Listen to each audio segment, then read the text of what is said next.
ma waxaynu u baahannahay hoggaan wanaagsan oo bulshada horumariya mise waxaynu u baahannahay bulsho wanaagsan oo is horumarisa hoggaamiye fiican ayaa gaarsiin karta oo hagi kara oo waliba hiigs leh bulsho fiican oo hore u marsan ayuu ka dhashaa hoggaamiye fiican ummad primitive kama soo baxo anigu taasaan qaba waa sax marka jawaabta aadan waxaan u fahmay bulsho wanaagsan buu ka soo baxaa hoggaamiye wanaagsan marka bulshada horeysa bulsho wanaagsan in la helo abwaan xasan dhuxul saabsaalax ma wuxuu qabaa in bulsho wanaagsan oo is horumarisa aynu u baahannahay ma wuxuu qabaa hoggaamiye wanaagsan oo bulshada horumariya inaynu imaka u baahannahay waxaan aaminsanahay in waqtigan xaadirka loo baahan yahay bulsho wanaagsan way xamse waxaan malaha nuuna inaynu fahanno waa maxay shaqada hoggaamiyuhu waxa weeye inuu dhiso bulsho wanaagsan marka hadday bulsho wanaagsan dhisan tahay dee looma baahnaba hoggaamiye way dhammaatay shaqada waa la qabtay haddaad safarteen gaadhigu markuu meel idinka banjaro ama wax yar idinku dhacaan hoggaamiyaa soo baxa markaasuu dhashaa xamso 19th century-gii ayaa siyaasi reer yuruba ayaa la weydiiyey su-aashaas waxaa la yidhi extraordinary leadership xagguu ka dhashaa wuxuu yidhi extraordinary leadership leader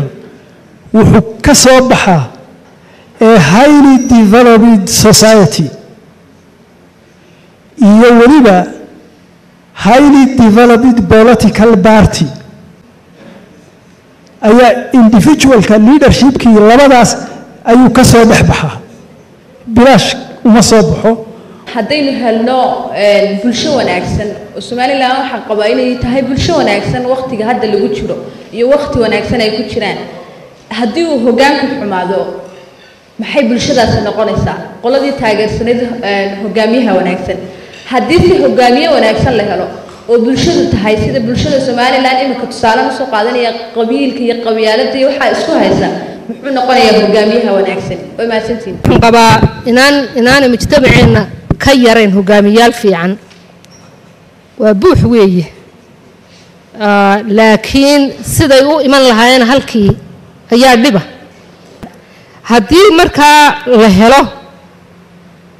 kuwa ka mid ah oo markaa ay la yimaadaan iyaguna iska iman maayo sidee buu doonayaa hoggaamiyahaasu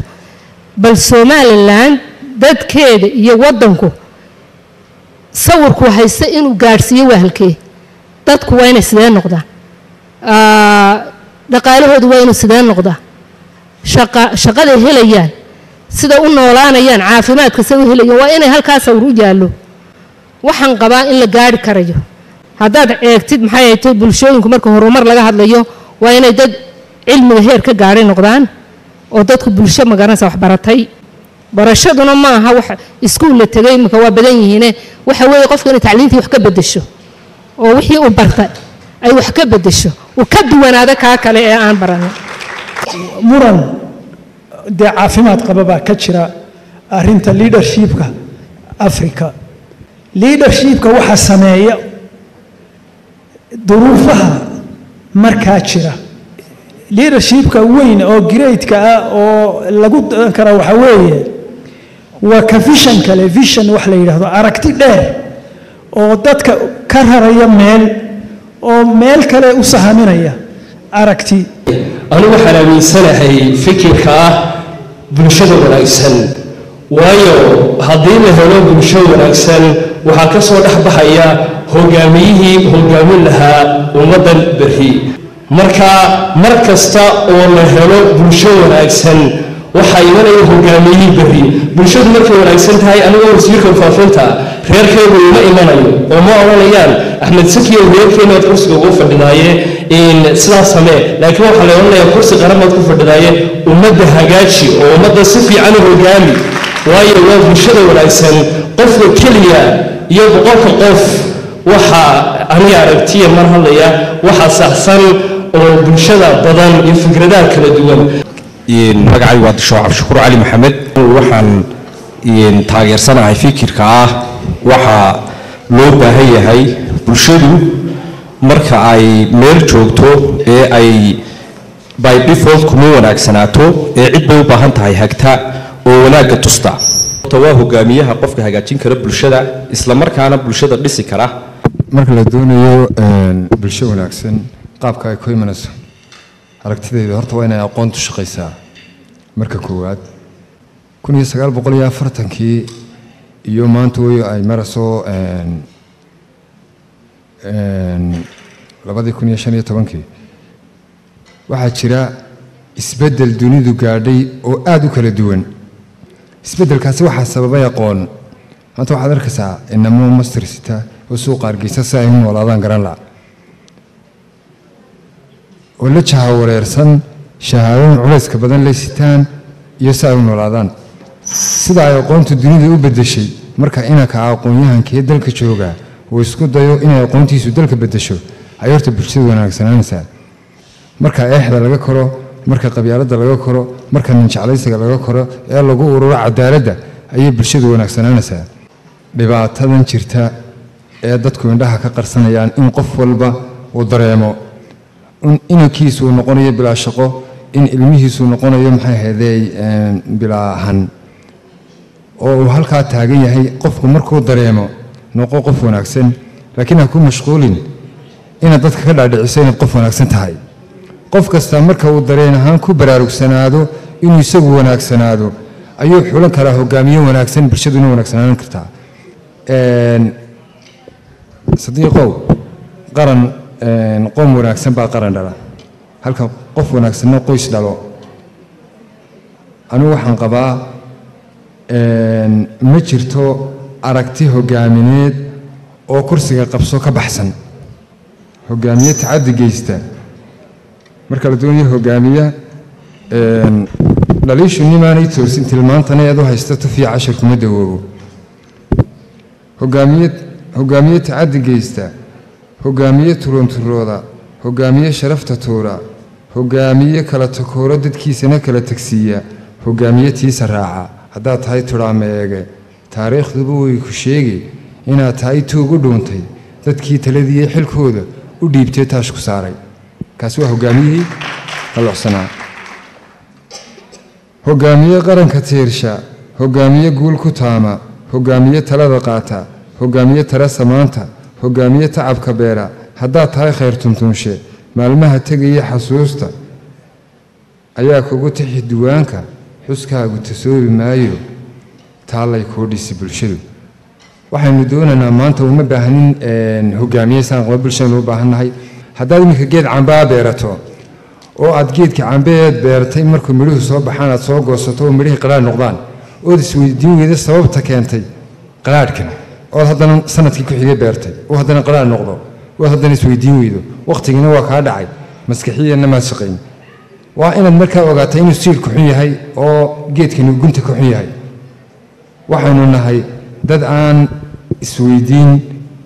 inaynu gunta ka xunnahay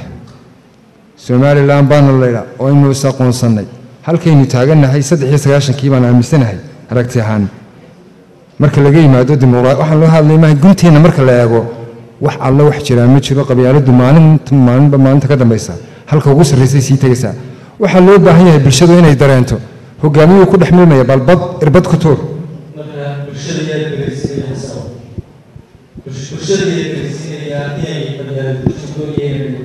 waxaa dareensiinaya wakhtiga iyo wacyiga wakhtiga iyo duruufaha iyo xaaladaha ayaa dareensiinaya dadkuna way arag iminka may noqon may bislaan maalinta ay bislaadaan ay boogaheega gartaan ay dhaawacyadeeda gartaan ee cadaalad darradu halkay ka imanaysa gartaan ee dhinac wal oo noloshooda saameynaysa ay gartaan inay dib u guurayaan ayay horta iyaguna hogaamiye keeni karaan oo ay ogaan karaan halkay taagan yihiin laakiin ilaa iminka hankeennuba ma dhaafsana ree hebel marka maalinta hankeenu ree hebel dhaafo bulshadu waxay noqonaysaa bulsho bisag haddaynu doonayno hogaamiye wanaagsan inta sidaan aynu iminka nahay inaynu ka sii xumaanaa iminka innaga wanaagsan markaa ma heli karno hogaamiye wanaagsan tusaalayaal baan soo qaadanaya hogaamiyaashan masalan waxaad ka soo qaadaa halkan xamsa ka hadlay wuxuu yidhi haddii lay magacaabo oo wasiirka warfaafinta layga dhigo dadku qabyaalad waxay odhanayaan waa reer hebel dee haa waa tahay waad ahaanaysaa reer hebel horena waad u ahayd waana lagugu magacaabay reer hebelnimada marka haddii dadku horta dhibaato male marka horeba waxaad ku timi reerkaa tahay intay sidaa tahay hadday dadku sheegaan inaad reer hebel ku timi dee dhib male taas waxa taariikhda dhowina soo martay maanta marka ninka xil loo magacaabo matalan xamse oo kale reerkoodu way yimaadaan waxay ku yidhaahdaan ka fara qabso meesha wax ka qaado guri ka dhiso wax ka tartolka iminka wacyigeenu ku noolahay waa sidaa shalay wuxuu ahaa matalan xilligii uu dictatorku haystay siyaad barre reerku tala taa ka duun bay siin jireen markuu nin meel qabsado xoolaha iska ilaali ummadda ha cunin ha u dhowaan waayo waxaa la yidhi waa la dili jiray qofku markuu musuq ku kaco bulshadu kal cabsatay leedahay mararka qaarkood kal xishoota ma leh marka horta reernimadu waa tii shalay inay lahayd ha u dhowaanin xoolaha ummadda maantana igula guro reeruhu waa kuwa yacni wax weyn oo aan la bedeli karin maaha waa la bedeli karaa marka iyadoo aanay taasi mushkiladaygu nagu noqonin waxaan anigu weli qabaa war waxaynu u baahannahay ciddii reernimada inaga saari lahayd ciddii hoggaankii markuu yimaado reeruhu na ay talada saxdaa siin lahaayeen ninka iyaga ah kal cabsaday leedahay qabyaaladii kal xishooda male haddaad eegto matalan dowladdii u horreysay somalilan loo soo dhisay 18 wasiir bay ahayd dowladihii dimuqraadiga ku soo baxaynu dooranay rayaala iyo dowladda imika joogtayna waxay nagu filnaan la wax ku dhow 70 wasiir marka xilligan aynu dimuqraadiyadda iyo sheeganayno wanaagana 100 wasiir bay nagu filnaan la inagoo xilligan ka qabyaalad badanna waxay nagu filnaydeen oo ka dhibaato badan oo ka dayday badan 18 wasiir waxaa kaloo xusuusnaataan matalan maxamed xaaji ibraan cigaalo kale inuuna doorasho ku iman iyadana haylaawina hadduu maanta sharxnaan lahaa malayn maayo in la dooran lahaa okay inaad hogaamiye noqotaa cidna kama xidhna cidna uma furna waa waxa keliya qof kasta noqon karo qof kasta oo inaga mid wuxuu haystaa fursad uu ku noqdo hogaamiye wax fursadda waynu wada haysanay su-aashu waxa weeye fursadda ma ka faa'iidaysanaynaa ma qaadanaynaa maanta waa maya ma qaadanna inta badan fursadaha jira waxa hogaamintu wax kala maaha marka wax xun dhacaan inaad istaagto tiraado waxaasi wuu xun yahay ayaa hogaamina wax kaleba la inoogama baahna waxaynu u badan marka fursadaha hogaamineeda jira inaynu qaadano markuu adeerkaa wax musuqmaasuqo ka daadhe xamse wuxuu yidhi waxaynu u baahannahay wakhtigan hogaamiye wanaagsan oo bulshada wanaajiya marka in uu bal inoo sababeeyo sababaha xilligan muhiimadeenna koowaad ee horumar lagu gaari karo ay u noqotay hogaamiye wanaagsan uunoo la heli karo su-aashu waxa weeye hogaaminta heer qaran baa laydna weydiiyey marka yaa hogaamiye wanaagsana waxaa hogaamiyaha nebi maxamed calayhi salaatu wasalaam hogaamiyuhaa waxaa hogaamiye ahaa allahuma salli calaa maxamed hitler baa isna hogaamiye ahaa waxaa isaguna hogaamiye ahaa siyaad barre ya cigaal baa isna hogaamiye ahaa ma qabo mushkiladdayna haysataa inay tahay hogaamiye la-aan waxay mushkiladdayna haysataa hogaamiye wanaagsan la-aan bayna haysata hogaamiye wanaagsan la-aan kaasaynaan haysan laakiin hogaamiyaal waynu haysanaayoo way buuxaan weliba waa dafq wixiina soo halaagay oo dhan hogaamiyayaal bay ahaayeen isu kandirayay markaa hogaamiyaha wanaagsan sidaynu u qiimeynaynaa aynu ku garanaynaa hogaamiyaha wanaagsan waa ka xambaarsan aragti wanaagsan aragtida waa xambaarsan markaa waa ta kala saaraysa nebi maxamed calayhi salaatu wasalaam iyo hitler iyo siyaad barre aragtida uu xambaarsan yahay oo ummadda uu siday risaaladda iyo fariinta iyo isbeddelka uu dhaliyey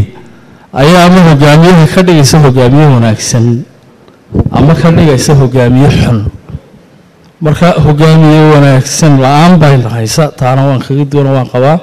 laakiin hogaamiye la'aannimo hayso hogaamintuna sideedaba ma wada wanaagsana marka hogaamiye wanaagsan la'aantii bayna haysa haddaan soo koobo doodaan qabo odhanaysa hogaamiye wanaagsan baynu u baahan nahay si aynoo helno ummad wanaagsan wanaagga laftiisa xataa cid ay noo sheegaysa waa hogaamiyaha waxa wanaagsan iyo waxa qaldan ama inoo soo gudbinaysa aragtida xambaarsanay marka horta ciddii wanaagga ay noo sheegi lahayd waynu ku kala duwannahay ummadda wanaagsan waa tan nooceeya marka ciddii noo soo koobi lahayd ay noo sheegi lahayd ummadda wanaagsan ee horumarsan sida uu eg tahay iyana way maqanta waa hogaamiyihii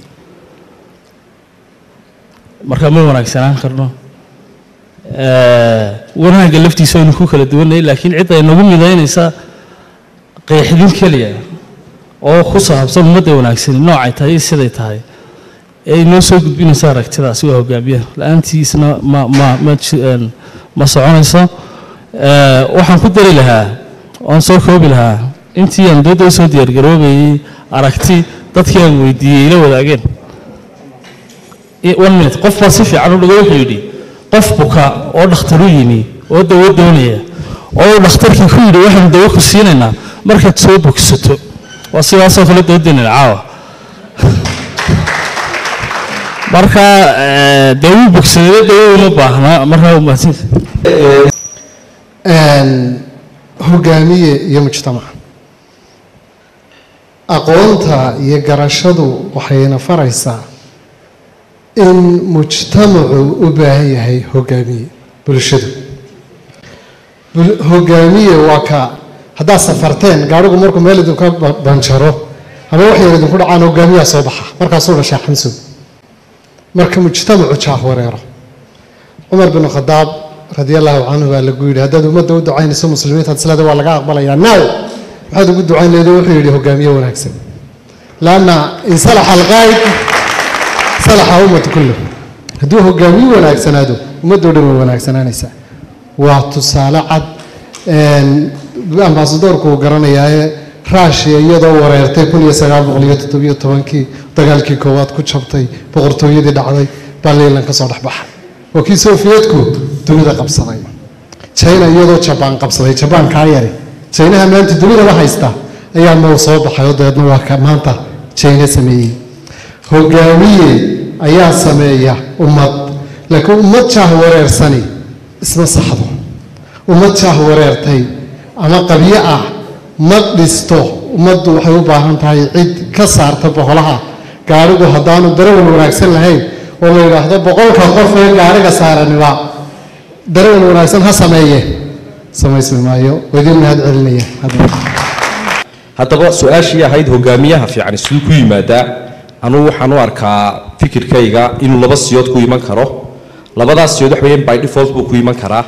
inuu by lucky nin hogaamiye wanaagsan iyo ummadda ilaahay siiyo oo deetana ninkaasi uga tago masiir ummadeed oo sii jira oo sii shaqaynaya ilaa mustaqbalka ama in sacrifice uu sameeyo qofka wanaagsan ee ishuba inuu ummad hogaamin karo isla markaana visionkiisa iyo scope-kiisa uu ka sarreeyo dadka sacrifice-kaasi waxa weeye inaad maalkaaga iyo hantidaada iyo noloshaada iyo waxaba uga sacrifice garayso inaad ummadda ay dheolojeedaada ka dhaadhiciso isla markaana ay kugu raacaan dareerganahay dusha ka ilaasho xaajadaadana ogolaan ruux ku urgudoodo waxaan arkayo arrintaada garan karaa halka ay ka leedahay haddaba bulshadu inay wanaagsanaato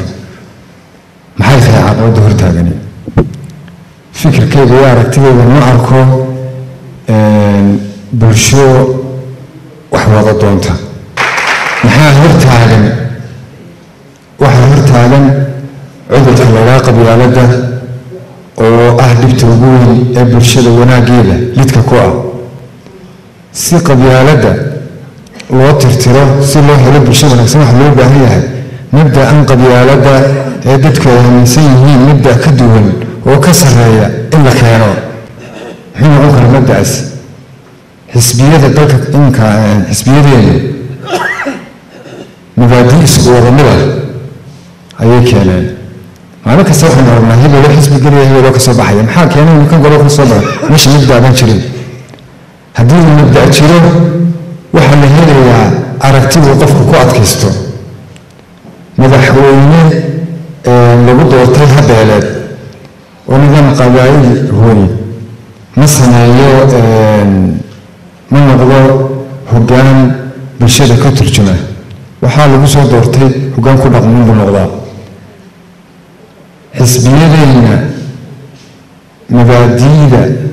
isku midka ah la shir yimiday waxaa munaasiba in la helo mid shareecada iyo diinta nagu xukunta inkastoo naga daadin xidigaha geeska dhow haddana wax noo sheega mid la helo dimuqraadiyadda mid la helo hanti wadaagga mabaadi' sidaa u kala duwan marka la helo dadkii way ku kala mashquulayaan intay qoloqolo u qaybsan yihiin qabiilkii intay qabiran u hayaan intay qoon horada baraqodayaan intay qalfajaan u sii qaxayaan intay qasbayaan hiddaha qoom kale intay qadarkii ilaaha qawadaan miyay quruxiyo yeeshaan quwadoo qoomkii ismacaamiyey qoosiga qabiya ka dhaxaan inay qoqomaan adoo qaranaad ku foontay qoloo waxaad qabsataa lagaa qariyo waxaad qastaydaa lagu qurxiyo adaa qalatida indhaha ka qarsho ninkii qaska wada ka dhiga qumanoo qabiil ku difaaca kii ku qashee qabyaaladda baas maxaad ku qabtaa bulshada somalilan dun ahaan waa dad wanaagsan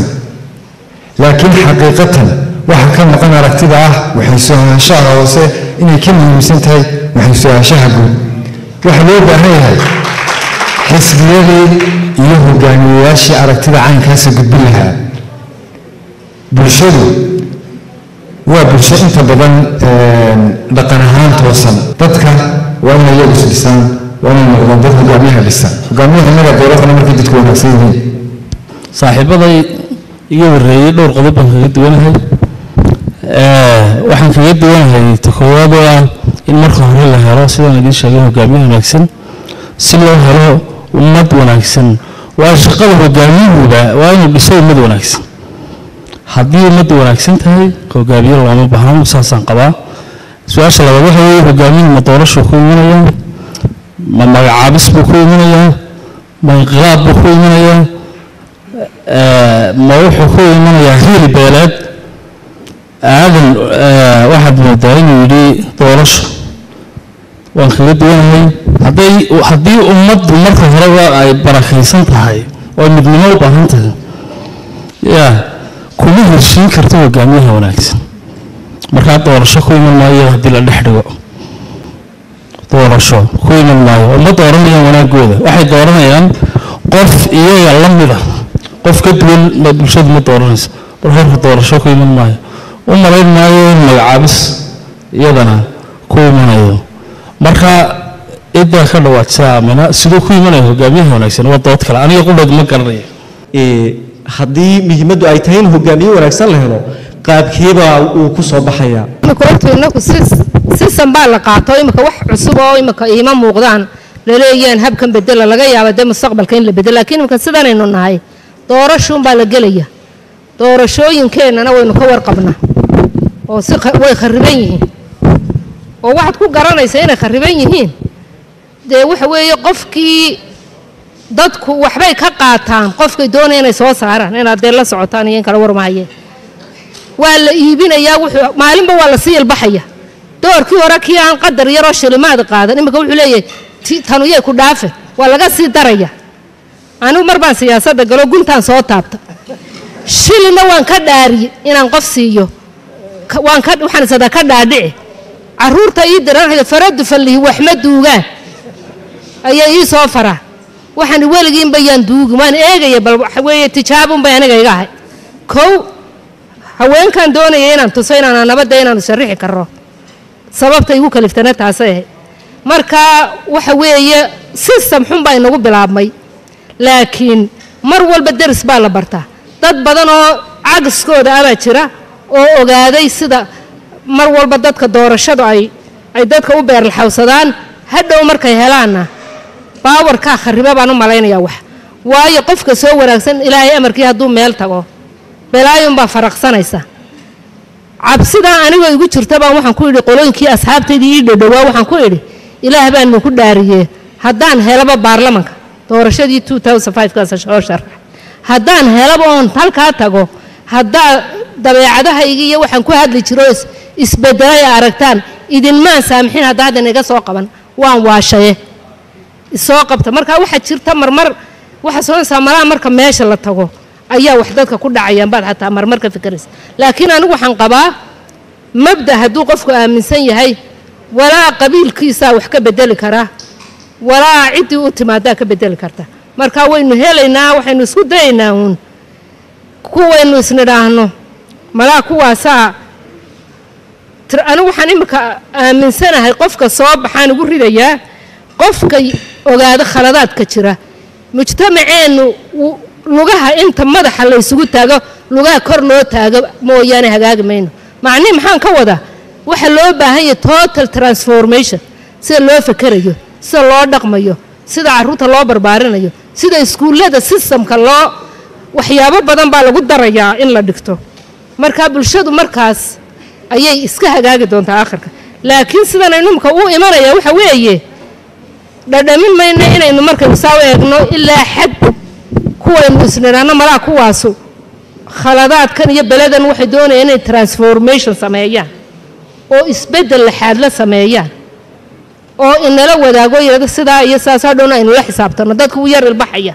dad badanoo xisaabtan ka hadlayaa jira imika oo weydiinaya ayaan dhowdaan ku yididiishay dhallinyaro weydiinaysa guddoomiyayaasha wax oo lahaa su-aalo fiican weydiinayay markaa waa lasoo ilbaxayaa aynu ku dadaalla uun qof dhibaatadan waddankeennu caadi maaha waxaynu u kombeer garaynaynaa wakhtigaynu ka nimi markaasaynu soonayna waa wanaagsantiin laakiin markaad u fiirsato runta markaad u fiirsato caadi ma jirto ma nolol caadiya marka boqolkiiba dhowr iyo 90 shaqala yihiin ma caadi baa noloshaas caadi maaha marka maxay ahaytoy tirin kari maayo daan markay sadaga laakiin caadi ma nihin marka ilaa la ogaaday inaanaynu caadi ahayn oo hogaamiyahaas yiraahdo wallahi waxba khaldane caadi maaha aan ku sameeyno dhalan rog fiican waa in layna dhalan rogo marka hogaamiyuun baa dhalan rogi karayaan qabaanigu bulshada hogaamiyo ilaahay u soo saaro ilaahayna wuu awoodi karaa inaguna waynu baryaynaa saasaan qabaanigu dhowr arrimood oo conceptual aan doonayay inaan yar comment gareeyo ta ugu horeysa hogaamiyuhu wuxuu soo baxaa mar loo baahan yahay hogaamiyaha khayr caadiga adan ka hadlaya wuxuu soo baxaa mar loo baahan yahay example nolosha adan idin tusaya annaga asal markii halkan nimi dalka la xoreeyey waxaan soo galay annagoo iskhilaafsan intaasoo faraq leh oo anigu ma aaminsan inaanu dowlad dhisi kari lahayn haddaan laysu kaayo daayo asana markii waa tii intaasoo docfaruuroo dagaale meelaha ka dhacay ilaahay wuxuu noo keenay maxamed ibraahim ciyaal baaboorane uu ilaahay noo keenay dad oo loo baahnaa inuu markaa inoo yimaado nin baa ka sanqadhiyay mar dhoweyd inuu ahaa cigaal hogaamiye aragti dheer leh cigaal markii uu inoo yimi oo baahi loo qabay hogaamiye karismaatiga mid dadka oo dhan expectationkooda waxay ka filayaan buuxin kara cigaal baa inoo yimi oo vacuumkii leadershipka ahaa buuxiyey sidaa darteed hogaamiyuhu wuxuu soo baxaa mar loo baahan yahay buu soo baxaa hogaamiyaha khayr caadigii waa ogtiinoo hogaamiye aan aragti lahayn vision lahayn meel ma gaadho hogaamiyuhu wuxuu meel ku gaadhaa markuu vision aragti leeyahay dheer oo ummadda meesha loo wado cigaal wuxuu inoo yagleelay dowladnimadii dabeedna wuxuu yidhi xaggaynu u soconnaa isagaa isweydiiyey xaggee loo socdaa wuxuu gartay inaan multiparty democracy mooyaane caalamka maanta jira aynaan la darsi karin sidaa darteed wuxuu soo jeediyey in axsaab la sameeyo waynu ku diidnay waa ogeydeen in lagu diiday idinku waa yaryaraydeen siyaasiyiinteenna maanta jooga ee waaweyne kulligood way diideen xisbi nin keliyaa la ogolaaday faysal cali waraabuu ahaa inta kale way diideen laakiin nin awood maskaxeed iyo hogaamin lagu hayo wuu mariyey hogaamiyaha qayr caadiga ka ee visionary taasi waa taa intaasaan kaga haray midda kale oo aamini ay ka sanqarisay aamina magaceeda aan idiin sheegay waxa la yiraahdaa queen without kingdom boqorad aan boqortooyo lahayn waa buuggii ay qortay caalamka meel bal looga yaqaan laakiin markii ay istiri siyaasadda soo gal oo ummadaada wax ku tar systemkeena qabyaaladda iyo systemkeena diinta sida loo fasiro ma aha diinta laakiin sida khaldan ee loo fasiro ayaa diiday sida darteed leadership wanaagsan horta kelimada wanaagga leeyahay inuu ka fiirsano waxa loo jeedaa maaha wanaag dee wanaag waa veeg laakiin hormarsan aynu idhaahno hormarsanoo daacadahoo vision iyo aragti lahoo go-aan lahoo buuxin kara baahida iyo expectationka ummadda taasi waa taa mid baan ku darsanayaa intaan makroonka looga dhufsan waxaan ku darsanayaa dadkeenu ma xuma dadku ma xume qabyaaladuna dhibaato ma leh qabyaaladda dhibaatada waxay yeelay siyaasiyiinta qabyaaladdu markii ay soo gashay magaalada ee la siyaasadeeyey ee siyaasiyiintu ay ummaddii yidhaahdeen waa reer hebela markaasay qabyaaladdu xumaatay weligeed waxaynu joognay waynu soo wadnay qabyaaladda way joogto odayaashaa joogo waa la heshiinayey waa la dagaalamayey oo waa la heshiinayey oo stable buu ahaa ummaddu qabyaaladdu markii ay siyaasadda soo gashay yaynaan qabaa'ilka yaynaan saarin oo reer magaal aan culture magaalnimo lahayn leanno cultureka magaalnimadu yurub taariikhda haddaa la socotaan 4 revolution oo waaweyn bay soo martay mid waxaa la odhan jiray enlightenment waa revolutionkii ama isbeddelkii aqoonta ka kale wuxuu ahaa kii la odhan jiray nahdada ama renaissanceska oo ummaddu ay hinqasay yurub kii saddexaad wuxuu ahaa industrial revolution revolutionkii sanaacadda africa weli maynu soo marin waa run oo africa xadaaraad baynu lahaan jiray civilizationna horeynu lahaan jiray masar bay ahayd etoobiyay ahayd waxay ahayd maxaan ku dhahay zimbabwe great zimbabwe bay ahayd lake of shad bay ka dhacay marka waxa weeye waynu lahaan jiray laakiin way inaga baaba'day xadaaraddii way inaga baaba'day hore waxaana inooga baaba'day waxa weeye sanaacad baynaan samayn taa aan halkaa ku gooyo anigu waxaan leeyahay waxyaabo conceptualabaa jira ummad xumi ma jirto ummad wanaagsani keligeed wanaagsanina ma jirto laakiin waa heerka developmentka ay marayso heerka tacliinta ay ummadaasu marayso heerka ilbaxnimada iyo sanaacada ay marayso heerka ay ka marayso ideolojiyaadka waxa la yidhaahdo innaga waxayna soo gashay intaasoo ideolojiyadood oo jariska xoor ah oo argagixiso ah oo aynaan u lahaan jirin culture iyo u lahaan jirin waxaasaa ina soo galay wahaabiye la yidhaahdo balaado la yidhahdo waxaasayna soo galay laakiin dad xun oo xumaan u dhashay ma jiro dunida waa universal